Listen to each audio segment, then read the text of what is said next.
Talkshow hari ini.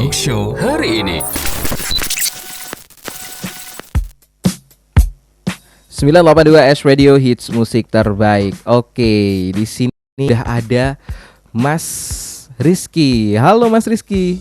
Halo. Oke, gimana kabarnya Mas Rizky? Baik ya.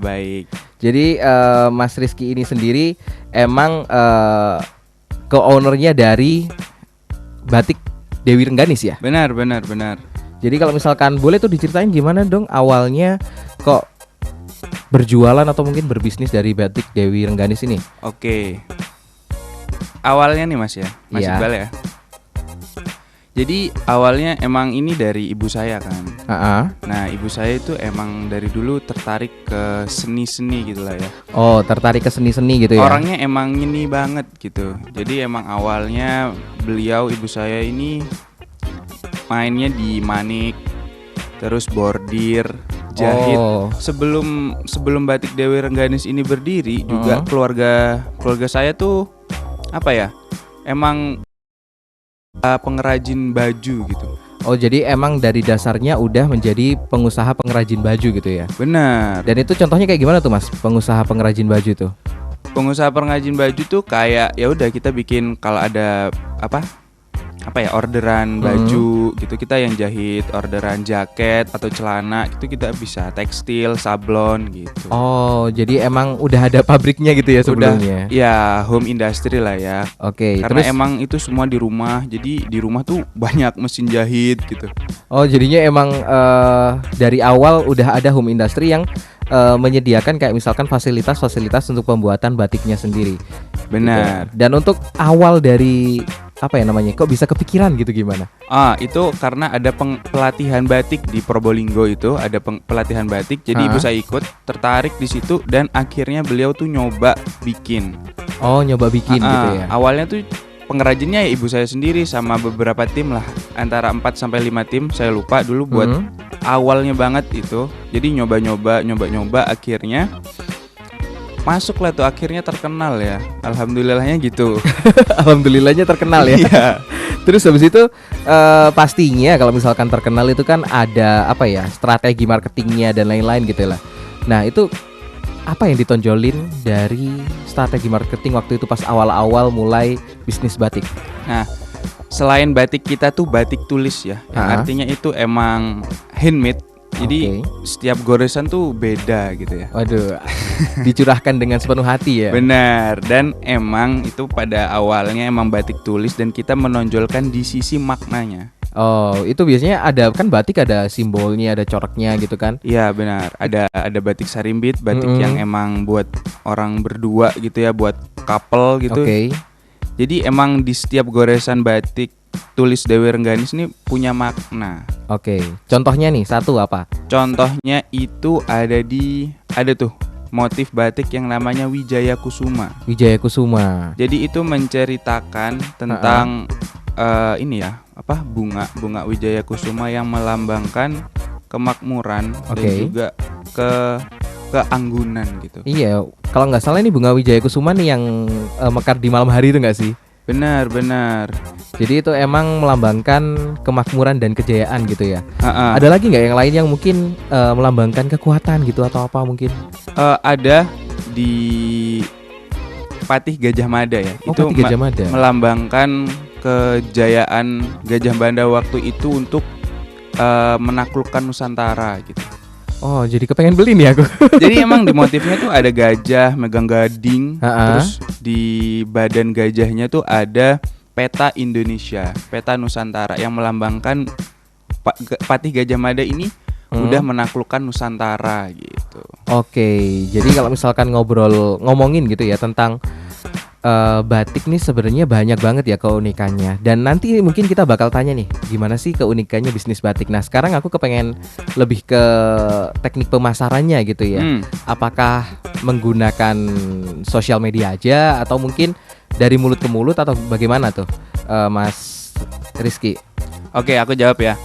Jadi emang awalnya karena ini batik tulis dan emang marketplace-nya tuh segmented banget ya. Karena nggak semua orang tahu dan paham, dan juga harganya lumayan. karena emang Pricey ya. pricey karena karena handmade dan juga prosesnya lama, nggak bisa cepat. Kalau misalkan satu baju gitu ya, satu baju batik gitu, pengerjaan paling lama berapa tuh? Bisa paling cepat ya, Iya. paling cepat dulu itu bisa 5 harian, itu 5 udah hari. jadi baju. Iya. Kalau paling lama mungkin seminggu. Gitu. Oh, berarti emang seminggu itu untuk satu baju ya? Iya. Berarti emang lama banget, dan kalau misalkan harganya mahal ya sebenarnya nggak kaget gitu ya.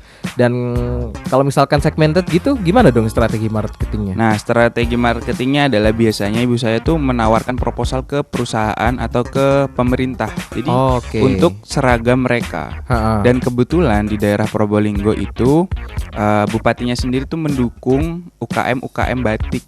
Jadi ada regulasi yang mengatakan tuh kalau setiap pemerintah atau instansi pemerintahan itu diwajibkan untuk memakai seragam batik Oke. lokal gitu. Jadi emang batik di Probolinggo tuh dilestarikan dan dijaga gitu loh. Jadi pasarnya tuh ada.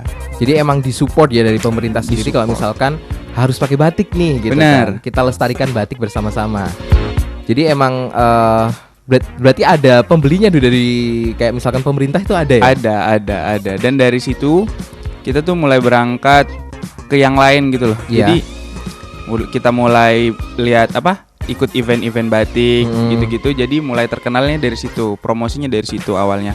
Kita tuh sebenarnya nggak pakai sosial media ya. Iya. Akhir-akhir ini baru pakai di tahun 2021. Oh, Itu baru pakai di tahun 2021. Benar, itu baru. Dan kalau misalkan perbandingannya antara sebelum pakai sama setelah pakai sosial media, apakah ada perubahan yang signifikan gitu nggak untuk marketingnya gitu? Untuk marketingnya sendiri karena ini nggak tahu ya, ini cuman di Batik Tulis Dewi Rengganis atau gimana. Soalnya kalau kita melihat batik di internet itu kurang. Iya. Karena goresannya terus warnanya tuh beda kan. Benar. Antara yang asli dan juga di foto gitu. Jadi ya ada, cuman nggak sesignifikan yang offline langsung datang ke store gitu. Oke, jadi itu emang kita nggak tahu gimana ya dari bajunya gimana gitu kan, bahannya gimana, bahan terus bahan detailnya kainnya gitu juga ya. benar. Jadinya kalau misalkan kepengen beli batik, lebih baik itu emang langsung datang ke store. Langsung datang ke store karena emang dari kainnya kan juga beda-beda ya, ada satin, ada terus katun, dobi gitu-gitu. Oke. Permintaan pasar kan juga banyak nih ya. Ya. Dan pastinya kalau misalkan permintaan pasar kan kalau banyak berarti ada sesuatu yang unik gitu loh di batik Dewi Rengganis. Nah, itu kok bisa nonjolin keunikannya itu dari apa aja gitu Pertama ya, yang paling kelihatan dibandingkan sama pembatik-pembatik lain di Probolinggo karena emang banyak banget ya saingannya. Itu adalah kita mainnya di makna. Jadi setiap motif yang ada di Batik Tulis Dewi Rengganis itu punya makna. Kayak tadi batik Wijaya Kusuma ya, itu punya makna keanggunan, terus kemewahan.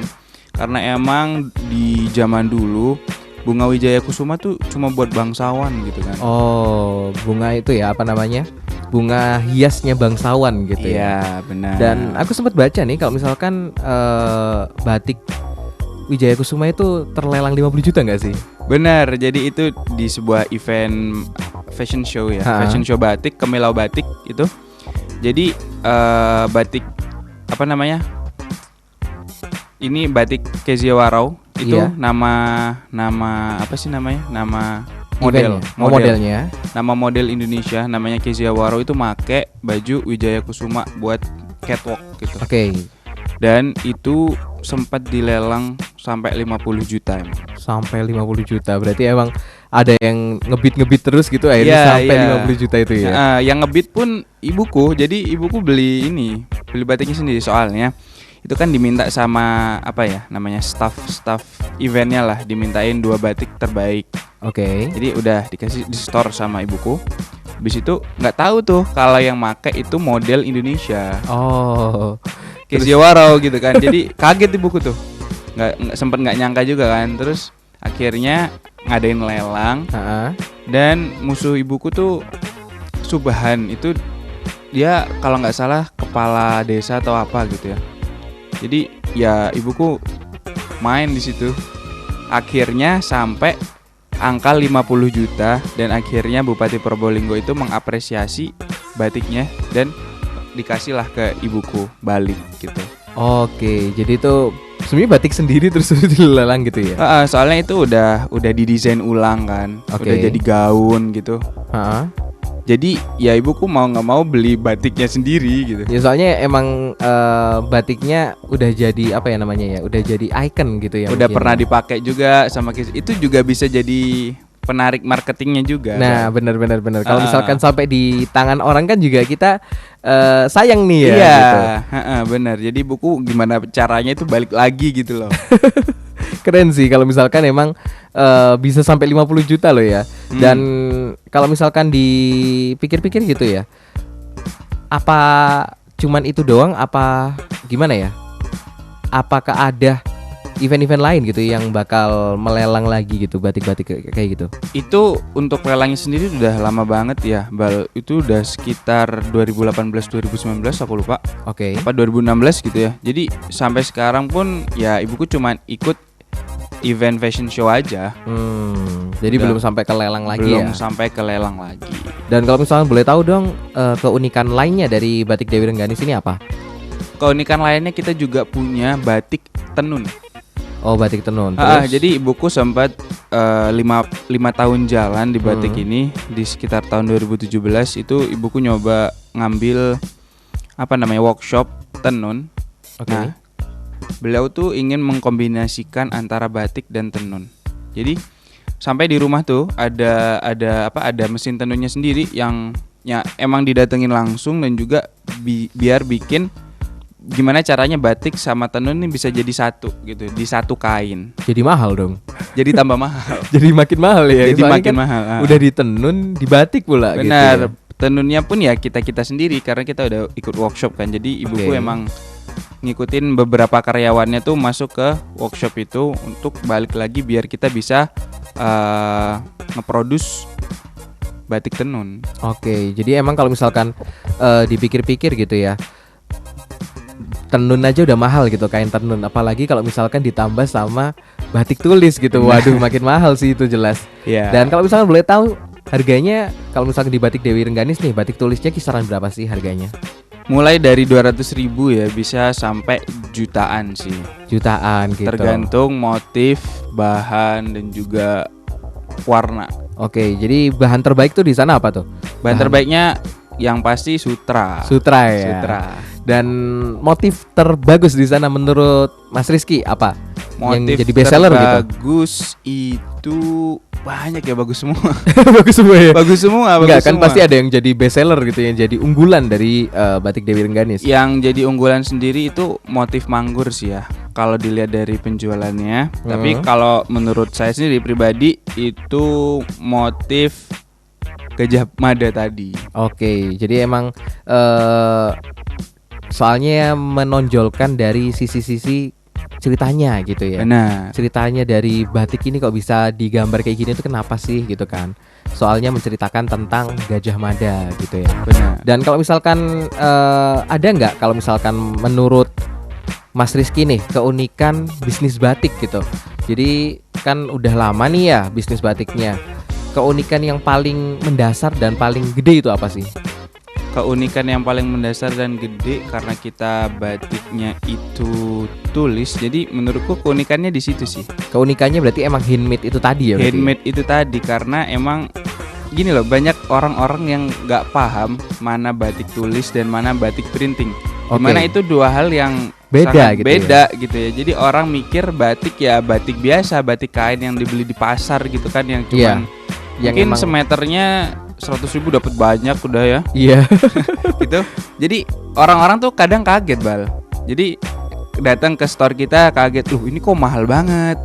Apa nih yang bikin mahal ya? Itu tadi karena batik tulis dan emang handmade gitu. Semuanya dibikin sendiri dan tanpa bantuan mesin sama sekali gitu. Jadi itu emang motongnya ya dari manusianya gitu kan, dari orangnya, karyawannya, terus bahkan sampai penulisannya gitu ya. Sampai desain motifnya. Desain motifnya itu juga dipikirin sendiri berarti? Dipikirin sendiri. Wow, keren banget sih kalau misalkan emang benar-benar pure ide sendiri gitu. Berarti ini emang menonjolkan sisi seninya ya kalau misalkan aku pikir-pikir ya. Jadi seninya dapat, terus habis itu otentik dari batik tulis itu dapat, dan juga kisah dari yang ditulis itu juga dapat gitu kan. Makanya nggak kaget kawan SWD kalau misalkan emang batik tulis itu mahal. Soalnya pertama yang paling mahal sebenarnya bukan dari bahannya ya, tapi idenya gitu. Seninya yang ditanamkan itu loh, itu yang paling mahal sebenarnya. Wah, sebenarnya udah banyak banget nih kita ngobrolnya di siang hari ini gitu, Mas Rizky gitu.